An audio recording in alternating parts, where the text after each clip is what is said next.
Польский национальный автономный район имени Дзержинского или Дзержинщина, сокращенно Полрайон, автономная административная единица, существовавшая в составе БССР, в период с 1932 по 1937 год.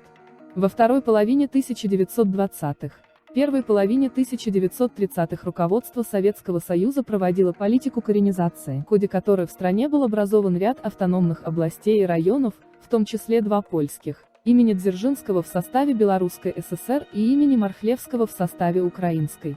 Целью создания этих польских национальных районов была советизация польского населения.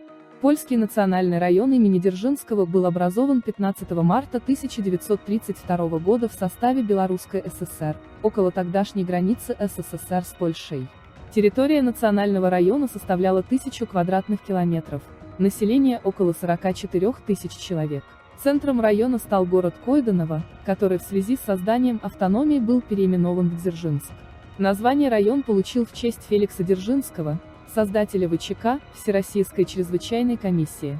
Культурная автономия поляков, населявших Дзержинский район, не была чисто формальной. На территории района действовали польские школы и библиотеки, издавались польскоязычные книги, газеты и журналы. Польский язык был одним из официальных языков района и применялся во всех его партийных и государственных учреждениях, включая милицию и суды. В то же время поляки, как и другие жители Дзержинщины, подвергались интенсивной коммунистической пропаганде, которая часто была для них чужой, но была близкой полякам-коммунистам, количество которых в партийном руководстве было слишком большим. Район, как и весь Советский Союз, пережил коллективизацию и гонения на религию. Причины ликвидации польских национальных районов не очень ясны.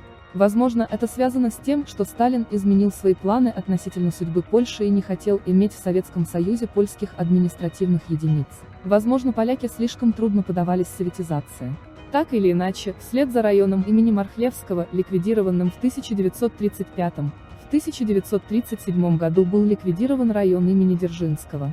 Школы, библиотеки, другие польские культурные центры были закрыты. Многие этнические поляки были высланы в Казахстан и Сибирь. Подробности существования и ликвидации польских автономий в советское время умалчивались.